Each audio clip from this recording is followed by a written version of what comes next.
Alerte info du dimanche 22 mars, les amis, il y a une escalade de plus en plus grandissante dans le conflit entre l'Iran et Israël.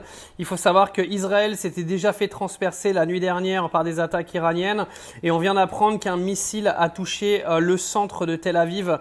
Donc on va en gros de plus en plus loin aujourd'hui dans les attaques iraniennes qui commencent à traverser le dôme de fer comme si c'était devenu un gruyère. On a retrouvé le ressuscité qui vient expliquer en gros qu'il supplie les pays de l'Europe à rejoindre Israël et les Américains pour cette guerre contre l'Iran. Donc clairement, il demande une guerre mondiale. De toute façon, c'était son objectif depuis le départ. On sait très bien qu'aujourd'hui, tout le désordre qui a été mis au Moyen-Orient a été provoqué par Israël. C'est une stratégie de départ qui était connue depuis bien longtemps. Il faut savoir que dans le même temps, Israël a péter des ponts dans le sud du Liban qui ne permettent plus en fait à la population de rejoindre leur village, etc. Car en gros, Israël est en train de préparer une intervention terrestre au Liban et aujourd'hui, les ambulances ne peuvent plus passer pour aller soigner les blessés.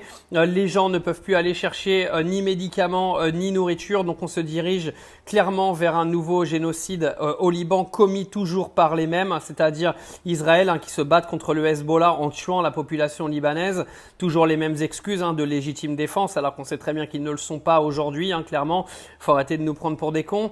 Il faut savoir que ça escalade énormément également au Moyen-Orient. On a les Émirats arabes et l'Arabie saoudite qui menacent de se joindre pour aller se battre en conflit direct avec l'Iran. Donc ça, c'est absolument pas une bonne nouvelle pour tout ce qui est de potentiel pour parler de paix dans les jours, voire les semaines à venir. J'ai plus l'impression qu'on est en train de se diriger vers une guerre qui va durer extrêmement longtemps parce que là, ça fait que d'escalader, les gars.